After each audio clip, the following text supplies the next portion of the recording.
All right, I believe we are live. Hello, welcome my homeschool village. Welcome to our webinar this week. We are going to have so much fun for the next 3 days. I'm going to show you some very exciting things and some inspiration I've received over this weekend. I've been praying hard for you guys as homeschool moms.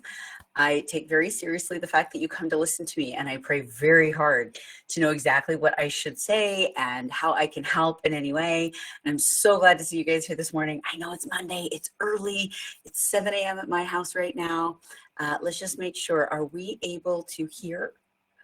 Oh, hello, my friends. Hello, buenos días. Bienvenidos, si hablan español también. Welcome. Yes, this is recorded. We will have it posted here in Mighty Networks where you guys can come back and watch this anytime. The next 3 days, we're going to talk about basically the basics of what you need for successful homeschooling. And if you get these down, your life will be so much easier. It will be more inspired filled. It will feel like homeschooling. It becomes more natural. Life will just we're going to make your homeschooling life so much better. All right. So I take it our audio's good. Our video's good. So yes, let's get started. Okay. Good morning to all of you, my friends. Thank you for being here. So here's what we're going to talk about today, and I hope you'll forgive me. Please, we will do questions, answers. We're going to save that to the very end. You're welcome to post them here, but just know that I will come in and answer any questions that you have at the end of this. But I feel like this message is really, really important, as I've been praying all weekend for you and what I should say today. I had 3 things come to mind for today. We're going to talk about your why, homeschooling and your why, knowing your why. And this is something that I have found over the last 20 years. I have to go back to often, because whenever I feel off kilter, off center, when I feel like our homeschooling isn't working anymore and there's just kind of an itchiness to it all, I found that I've lost our why. We've forgotten why we homeschool and what our purpose is. And so we have to redefine, and then we have to make sure that our programs fit that why, and then we feel like it becomes more peaceful again. And so that's what we're going to talk about today, knowing your why. So I'm going to ask for a little bit of participation as we go along here. We are going to do a giveaway at the end of this, so make sure you stick around to the end. We will have a giveaway at the end. If you are here today, you do get your name in a drawing for 1 year of my Homeschool Villages program for free. So let me know.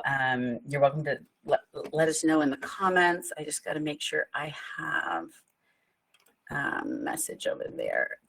Oh, sorry guys, my husband updated my system this week and I have too many screens and I'm still figuring it out. All right. Okay, first of all, welcome. July 15th. This is the beginning-ish of our homeschool for the next year. Please know that this is no pressure to get started right away. If you need another month or 2, take it. It's okay.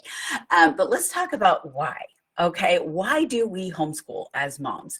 And each of us have our own individual. And I'm going to talk to you about, okay, let's talk about what are some of the whys we homeschool.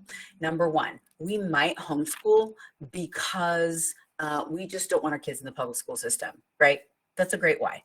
Or I think a lot of us start out as, I just don't want them in there, so I'm going to bring them home. And that's a good why, but it's not enough to get you through the rough years. So some of you might have a why of, I want my kids to stop being bullied in school. You know, it's kind of a fear-based why. Great reason to get started, not going to keep you there. So we're going to discuss the whys that keep you centered in homeschooling, that keep you going, that help you to feel complete as a mother, because sometimes homeschooling and motherhood can make you feel even more depleted than regular motherhood. And so we're going to talk to you about how to make it all feel better. So number 1, you might be homeschooling in order to just keep your kids from the public school system and the trash that's out there. Great reason. Now, if that's the only reason you're homeschooling and you're looking for a curriculum this year, it really doesn't matter what you use. Everything's better than the public school system. In my opinion, not everything. There are a few programs out there I'm not a big fan of. However, what you use to homeschool you could just use the library and you'd be fine. Now, if you are homeschooling because you want to be able to teach your children more than what the public school system does, say life skills, right? Cooking and sewing and homesteading, gardening, canning, all that kind of stuff, because you want more life skills involved, you need to get my homeschool villages, because we offer all of that. It's all in there. If you can't find it, let me know. I'll show you where it is. But the real reason I homeschool, and this is something that it took me a while to realize, and I don't know if this is your why, but this is my why. And I'm going to talk about my why because I'm hoping that I think that most of you are in this spot. Okay. 3 reasons I homeschool. Number 1, I want my children to have a relationship with God. Number 1, we use the day to help them and focus on that relationship with God. Number 1, okay? Number 2 is family relationships. I want us to be close. I want to be their best friend. I want them to be mine. I want us to be each other's biggest cheerleaders and teammates for life. And so number 2 is family relationship build. Number 3 is so that my children can develop their own talents and gifts. Now, if they know who they are because they have a relationship with God, and they have a strong foundation because they have a great relationship with their family members. Oh, can you still see me? Sorry, my dog just ripped a cord out. Then your number 3 is going to be to help your children become who they are and what God would have them to be. And they have to be able to have some freedom in there to be able to figure out who that is. What am I good at? What do I enjoy? What am I bad at? What do I need to strengthen? And those are things we do. Now notice, none of those whys had anything to do with English reading, writing, math, a specific knowledge subject at school. We'd include those, but those are this small compared to the rest of what we're doing here. So let's break this down a little bit, okay? Number 1, how do you help your children build a relationship with God? Number 1, you need one. You've got to be building yours on a daily basis so that you can then guide them along. Now, what I have found is as long as I'm working on it, my children often surpass me spiritually. But we started the foundation, my husband and I, and my kids have taken it to the next level, and their understanding of God and their private relationship with him has taught me even more how much better I can do. Now, how do you help build those things? You're going to be doing scripture reading of some sort every day. It doesn't have to be 30 minutes. It doesn't have to be an hour. It can be 5 minutes. But the point is that every day you're letting God in. You're showing, you're praying, you're reading scriptures with your kids, but you're also helping your children understand that God cares what math they're learning, that God cares that they can read, that the reason we learn is to become more like God. It's not about, I got to learn math. If your child understands that reading, writing, and math is about becoming more like God, they will work harder for you because there's a bigger purpose in the learning that they're doing. Number 2, if you are building on homeschool or family relationships, okay, if you have a subject that's getting in the way, that's making you and your kid fight, time to get rid of that subject or program or whatever it is you're working on and find something that will work because it's about the relationship. There were times in our homeschooling life where I realized I was shoving something down my kid's throat and they were starting to be very angry about it.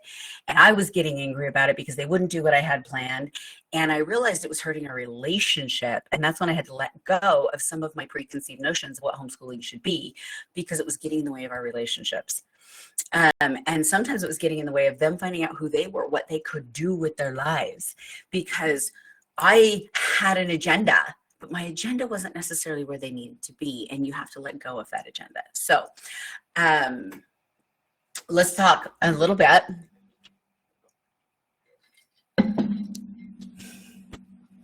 Oh, Ashley, thank you so much.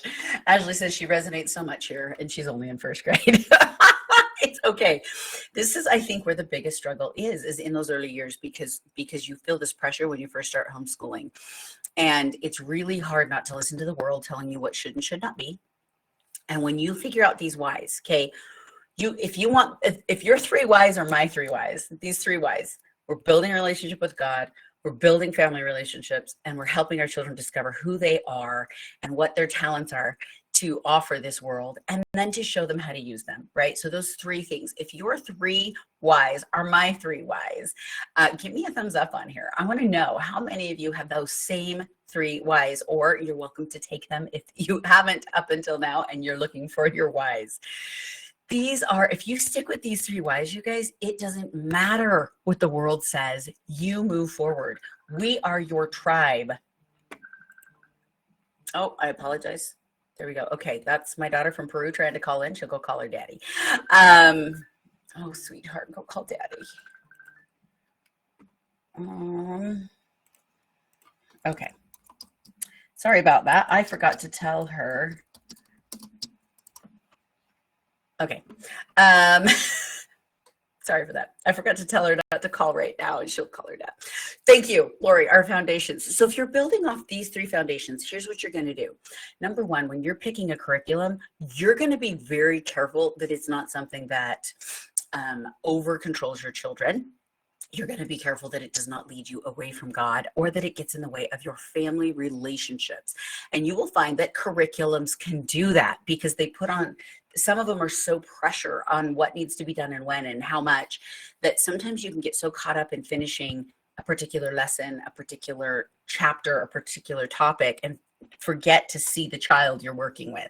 And so you have to be very careful with the curriculums that you choose, that it will support this. Number two, you want to make sure that you have the right activities. So the world right now is very much into get your children scheduled, right? I have family members whose 8 and 9-year-old children have more stressful days. Sorry, my daughter's sending me messages, throwing me off, than I do or could handle. Ask yourself before you're signing your child up for, say, soccer, does this support our 3Y rule? Does it lead my child closer to God? Does it benefit the family? Is this going to be something that we can all do together and strengthen each other with? Or is this something that gets in the way of our family time? And is this something that really does help my child's talents and interests? Or am I just going along with the world and trying to decide what the world's telling me? All children should be in soccer. I still don't understand where that came from. Having children who are not athletes, we are not big into this sports, just because we're a little klutzy. And so we have found other interests, but there have been times when we have overscheduled ourselves and our children and have realized that it was actually pulling us apart in pieces. And we had to stop, pull back and go, okay, do these programs support our 3Y message? Does it support their relationship with God? Does it support our family strength? And does it support their talents? Or are we just going along with the world? And we have to constantly check ourselves. We do this check every 6 months, you guys. It's been 20-something years, and we're still checking this every 6 months. Now, if you would like this, write these three things down. If you want a PDF of this written down for you that you can print out and put on your wall, I will make you one tonight, and I will have it ready for tomorrow morning. We'll have those ready to go out as soon as you want them. I realized as I was praying and thinking about this that I needed to have this written down for me as well as for you. And if you want this, just give me a little thumbs up there. We will be, tomorrow we'll give you an opportunity to get that PDF, okay? M3, okay. The 3 whys, guys, the why we do this. And one of the things, it's interesting, my daughter, the other day, she was in a youth group and she was really struggling, had a little bit of attitude about it. And we discussed it. And I'm like, where are you getting this attitude from? Why are you struggling so much with these leaders that are just there trying to help you? And she said, Mom, they don't let us think on our own. They expect us to not be able to think. She's like, and you taught us to go to God about our math problems. She's like, you taught us how to, when we would struggle, you gave us complete control, not complete control, but I'm glad she felt this way. She's like, we got to pick how we learned what we learned, and now we go to places where adults treat us like we can't think, and I don't want to go where people treat me like I can't think. And a light bulb went on. I thought, I've always wanted him to be independent. I've always wanted him to be able to have a relationship with God. I've always wanted, right, these 3 whys. This is what we've always worked on. And as they're getting out into the world now, they're seeing people who don't allow the thought, who don't allow them to go to God first, who don't expect much of them, and they get frustrated and they go and find the areas where people allow them to grow and give them room to be who they are. And I thought, that is beautiful. Notice none of this has anything to do with which curriculum we used, which math we used, which science we used. Those things aren't what's important. What's important is that you're teaching your children to go to God when they're stuck. So you teach them. How do you teach them to go to God for things? When they're like, Mom, I just don't understand this math problem. All right. The question you then ask them is, who does understand this math problem? Who created the math problem in the first place? Well, Heavenly Father did. Awesome. Go ask him how to fix it. And they would pray. And sometimes they would get inspiration on, okay, Mom, I think we need to check out a YouTube channel or Khan Academy, or maybe they just go, oh my gosh, Mom, I get it. And I would watch a light turn on in their eyes as God would teach them concepts. It's not because I didn't know how to teach them or didn't want to. It's because I wanted them to know where to go for their answers. So they would go to him for their answers and come back and be like, Mom, it clicked. I get it now. Heavenly Father answered my prayer. They've had that through finding friends when they would get lonely. Heavenly Father answered my prayer, brought me a friend, Mom. They learned to pray about getting their rooms cleaned. Mom, I just knew something wasn't right, and I was praying and I felt I needed to clean my room. They learned to understand his voice, and my children know his voice and follow it. Now, if your children can hear God's voice, he will teach them. He will give them what they need. He gives them the desire to learn more, to dive in deeper, to go, oh my gosh, this is kind of my thing. I need to go into this. And those are things that God will do for you. And if they have a strong relationship with their family, they're going to have the confidence to go after those things that God is inspiring them to do. My job as a parent and as a family is to help my child follow the inspiration God gave them. My job is to give them whatever tools they felt inspired they needed. So I go to them and say, it's not my job to say, this is what you're going to learn, sit down and learn it. My job is to say, all right, what do you feel is the right thing to do here? Now, granted, this is for the older children. Younger kids, I'm still telling them what to do. Under the age of 8, I'm telling them what to do until, and then teaching them to slowly break off and be able to do this on their own. And that's a whole nother lesson. So we're doing our 3 things. 3 whys, guys. What is it? Because a relationship with God, a stronger family, and for them to be able to build their own talents, discover and develop their own talents and interests. And that's where they become passionate leaders in the world. And that's why, those are my 3 whys. If your whys are outside of that, awesome. I'd love to hear what those are.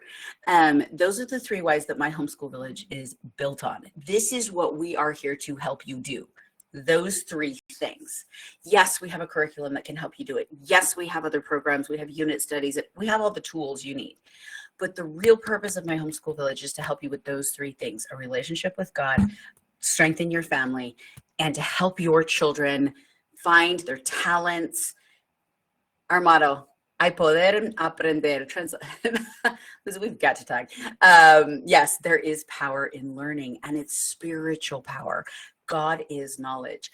God is all things great and glorious, and he will inspire our children to be much greater than we can possibly understand. I watch my children and I think, oh my gosh, Lord, thank you. Thank you for filling in my holes. Thank you for knowing what they need. They are going in directions I would have never guessed, and quite frankly, better than I had the ability to imagine. And I'm grateful that God has taken my children by hand, has led them through their own education, is still inspiring and educating them as they're adults. And I love watching what he does. They are my best friends now. My children are my absolute best friends, and we are currently building our future around being with our adult children forever. Our adult children want to live near us, and so that we can continue to be a team. And this is what families were always meant to be. Okay, questions. We got about 10 minutes left. We got questions. Were we going to bring in Lori today or another day? I can't remember. I'm just making a quick. All right. Hey, we got Donna and Stephanie and Danielle Castillo. Hi, Yolanda and Alita and Lori and Ray and David and Beth and Lizzie and Nicole. Oh my gosh, guys, welcome. Hey, Trish, Stephanie, Hannah, Ashley, and Brita. I always want to say it. I know it's Brita. So glad you guys are here with me today. Thank you. And those of you on YouTube and Instagram, I cannot see your messages, but I'm so glad you're here today. So Come on, Brita. It's because it just looks like it should be European. All right, welcome. So questions. Do you have any questions about how to do this? How we can better follow our children's interests in helping them to gain their talents. You know, my kids had talents I would have never guessed one of my children would have, because I forgot they're half their dad, you know. Mechanical and artistic, language. I have one daughter who's very good at multiple languages. I have a son who is terrible at languages, but is so brilliant when it comes to building and taking apart things. So, and I know you guys do too. I know you have children with diverse abilities. How do you keep up with it all?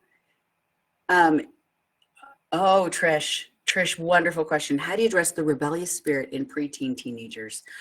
Oh, Trish, I love this question. And, you know, I will be honest, this is a little tough, because here's my philosophy on this. Okay. And you can take it or leave it, but this is what I believe. I believe that I believe in righteous rebellion. Okay. Let me explain this a little bit. I know the world's I know kind of in a Christian world, the word rebellious can take on a bad connotation. However, I do believe that in these latter days, this time that we are in right now, God has created extremely strong spirits. They have to have a bit of a rebellion in them to be able to get through this world. And so what you're going to do is help them rebel against the right things. Okay, rebel against evil, rebel against tyranny, rebel against unkindness, rebel against cruelty, right? So your children, as they're rebelling against you in those teenage years, the key is to, number one, don't fight. I'm on teenager number 5, you guys, and some days they're just flat out rebellious, and it's like, hey, when you're ready to talk, or I back off. I'm not going to be your punching bag. But I do believe that you can show them where to put it. They need a passion. They need a purpose. And right now, going against you is that purpose and passion. And what they're doing is they're literally testing their rebellion skills that they want to use against the world, but they're not sure where to put them yet. So you can have those discussions. Look, I understand you want to do this yourself, right? Give me a solution. This is one of the things I ask or challenge my teenagers with a lot. You want to rebel against it? You don't like what I'm thinking here? Give me a solution. Negotiate with me. And it takes a lot of humility on my part, but I do challenge my kids. Fine. What's your solution here? If this isn't working, then you have to solve it. If you're not going to solve it, then you have to do my way. And we have that conversation often and over with all of my children. And so it's not about snuffing out the rebellious spirit. It's about guiding it to the right places to rebel. My kids and I tell my kids, if we ever had a Hitler coming around this country, I want y'all to be rebels. We are going anti-government at that point. You know, there's a point where you have to become like the founding fathers. They were rebels, and had it not all worked, they would have been hung. They were breaking the law. We teach our children when it's okay to stand up, when you need to sit down.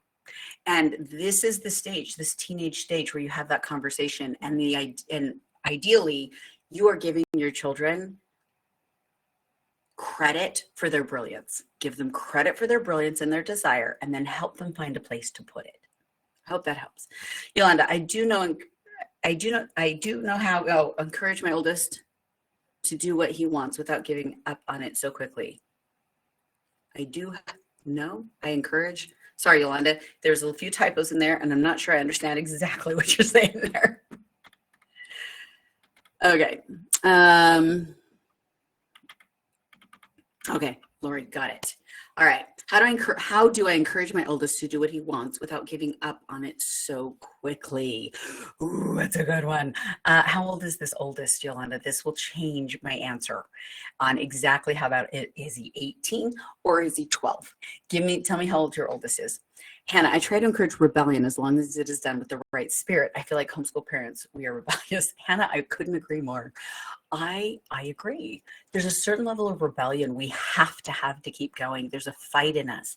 And I believe it was born of God. There is a spiritual fight. Spiritual beings who are on God's side can't help but have fight in them. And it's a righteous fight. We are here to fight for righteousness and goodness in his cause.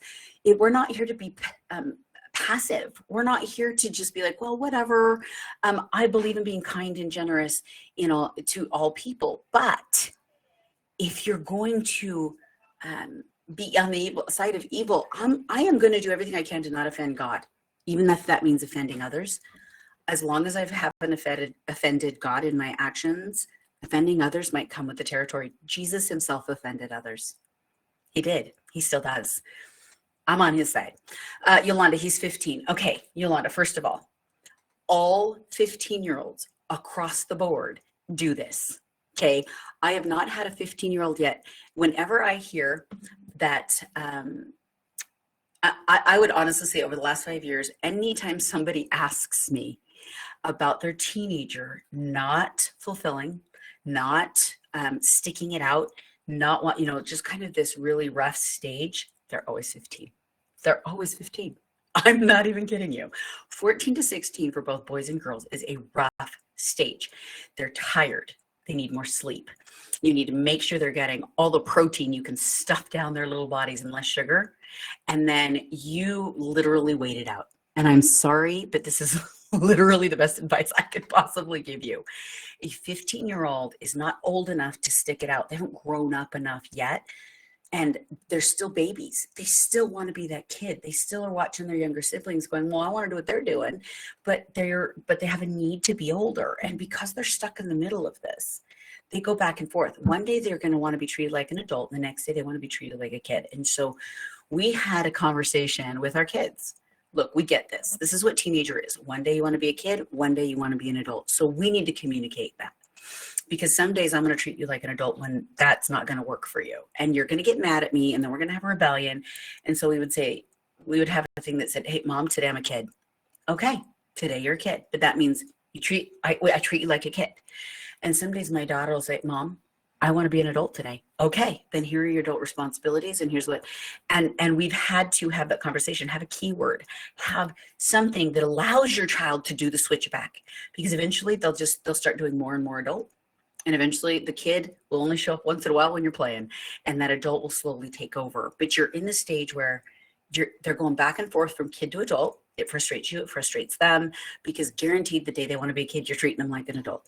And the day they want to be an adult, you're treating them like a kid, and it makes them mad, and you can't win. So you go and you tell your child, are we on adult day or kid day? Okay. And usually it'll depend on the job you have for them. And some days, you just have the conversation. And they'll feel less frustration because they'll see that you get it. You'll both get along a lot better. I hope that helps.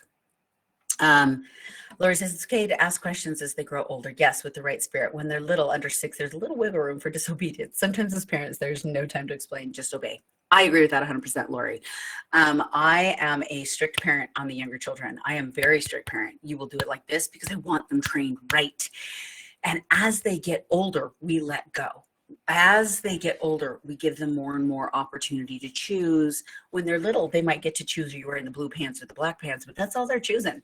When they get a little older, it's about, okay, you're learning math. Do you want to learn it this way or this way? When they turn into teenagers, it's about who do you want to be and what do I need to help you find so you can get there? And I believe that a child needs strict parents who set good boundaries in the early years before the age of 10. They need those boundaries. They crave those boundaries. A child who is misbehaving because they don't have good boundaries. So you've got to have strict boundaries on the early decade so that the last decade that you have them at home, they have that foundation where they feel secure, and now you can give them the freedom that they need to be who they need to be. Beth says, we are going through this with our youngest, who is almost 10. Public school looks so intriguing to him, and he is adamant he wants to go. The grass looks so much greener on the paved playground at school than it does here. Oh, isn't that the truth? And you know what I have done? When my children really fought me on it, I was like, fine, go. I never, and there was a part of me that was like, oh my gosh, what if they prefer that? And I have found that um, I have allowed each of my children at some point to taste public school. And without a doubt, every one of them has come back and gone, oh my gosh, what a waste of time. I had my kindergartner, when she's now 15, but when she started, she's like, Mom, I want to go to kindergarten like my friends. It looks amazing. I'm like, all right, but you're staying until Christmas. We put her in September, and by Christmas, she was so done. She's like, Mom, I'm so past this. And she was 5, and she knew she was past this. I had other children who decided to try it in their teen years, and we let them go. And you know what? And I was like, but you're staying a semester. You're going to stick it out if you're going to be there. And after that semester, they were so done. And they always came back and said, Mom, it's a waste of time. I can't learn. The kids are mean, and they were just like, no, thanks. Let them try it. I can't imagine they would like it better than what you got. Britta says, me too. My son just wanted to play like he did in preschool. He hated the structure of it. Yeah. I think once children, I think it's important that kids get a chance to try it. They need to know what they're missing out on. Nothing. Absolutely nothing. Right, Beth? Yep. Put them in until Christmas and reassess. And now I don't know if we actually made it all the way till Christmas with my kindergartner at the time, because I do remember after about 2 months, her behavior was getting off. She was becoming anti-mom. She started having these attitudes that were anti-family, anti-everything. And I thought, oh no, we are not. And when she was ready, I was ready. And I was like, yeah, we're not sticking out till December, because this is like making you go downhill. We don't need to do that. So we pulled her. But I'm just saying, you can do that, right? And then, and assess with your child. How do you feel today? How did school go? What do you think was different than being at home? Have a conversation. I have found that most of the issues that we have in homeschooling in our homes really is just a lack of a conversation. We've got to be open with our kids. All right, questions. I promise to keep this short. I know you're busy moms. We are not here to spend forever. We can talk more about this. Yes, communication is key, Lori. Amen. I will get you our 3Y PDF that you can have. I'm going to put that together for you today, and we'll hand that out tomorrow. So make sure you get here tomorrow. If you cannot be here, we will record these and put these inside the community, just right inside here. I'm not sure how it'll be titled. We'll let you know how it all works, but everything's recorded. We will be back here tomorrow morning at same time for a quick 30 minutes. Tomorrow, what we're going to talk about is the how. Okay, the scheduling. What does a homeschool schedule look like when you're putting God first and your family and your child's interests? What does that look like? Is that an unschool? Is that is well structured?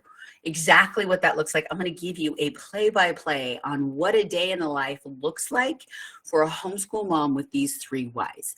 Okay, so we'll do that tomorrow. Make sure you're here. And then Heather's sending me a quick message, and because I'm missing something. You guys know Heather keeps my brain going. I'm missing something. Let's find out what I'm missing here. We're drawing a name. We are drawing a name today for Free Social Club. Today we're giving away the Free Social Club. So we're going to draw a name for somebody who gets to have, is it a full year, Heather? Hi, Christine. Welcome. So good to have your face. Well, it's not your face. I wish it was your face. Your cute name pop up there. Love it. Okay, so we're going to draw a name today for the Free Social Club in all our networks. If you showed up today, your name can be in the drawing, but hopefully you put your name on there. You got to make sure your name's up so we can see it. And we're going to do a drawing for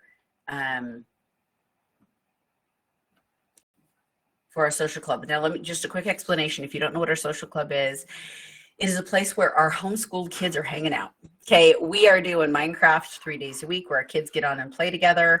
There are book clubs. We've got an art club. We've got all kinds of fun social activities going on.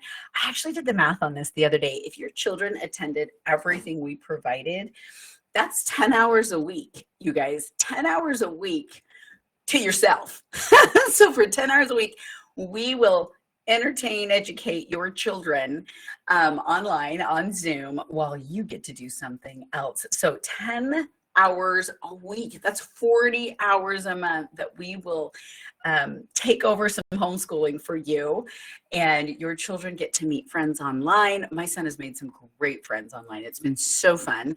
And so the social network normally is $25 a month per child, but the name that Heather is drawing right now is about to receive a free year. So thank you for being here. Thank you for being such the amazing, great homeschool moms that you are. If you want a free year of social club, you need to comment yay. That is Y-A-Y. Comment yay if you would like a free year of our social club, you guys. Let's see, who would love one of those? Okay, make sure. So all of you, we've got you here in Mighty Networks. We're also on our, it's got to be yay, Kelly Cahill. Hi, Kelly. Make sure you're saying yay. Yay, Y-A-Y. Sorry, I was just teasing a little bit there, Kelly. We understood what you're after. Comment yay if you want a free year of our social network. That's a $250, actually $300 value. And that is 12 months, guys. It's not a 9-month like school year. We don't do school year here. We do full year, as in 12 months. Okay. Donna Long, you're the winner. Heather is pulling them out. She put everybody's name in a little thing, does a spinner and pulls it out for me so I can announce it. Donna, congratulations. You have won 1 year of our social network for your children, or for one child, or family. How many kids do you have, Donna? Congrats. Yep. How many kids do you have? You got to let us know. We got to get them all in. So we will be sending just the one. Okay. How old? So happy to have you in here, Donna. Welcome. We will send you a message here in Mighty Networks. So 16. Okay. Wait a minute. Okay. We will get you a message inside Mighty Networks in here because you're in here. Okay. Watch for that message and we'll get that to you. And we'll have a little, yeah. Okay, guys, we will see you tomorrow morning, 7 a.m. Well, 7 a.m. Mountain Time. That's 9 a.m. Eastern Time. I know for you Pacific because they're just dang early.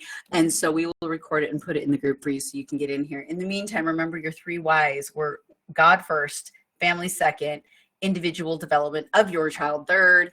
I will get that to you tomorrow. Make sure you show up. And thank you so much for being here. Have an amazing day, and we will see you tomorrow. Thanks, guys. Glad you liked it, Beth. Thanks. Thank you, Ashley. Thank you for being here, you guys. You're amazing. Appreciate all of you. All right. See you tomorrow. Bye-bye.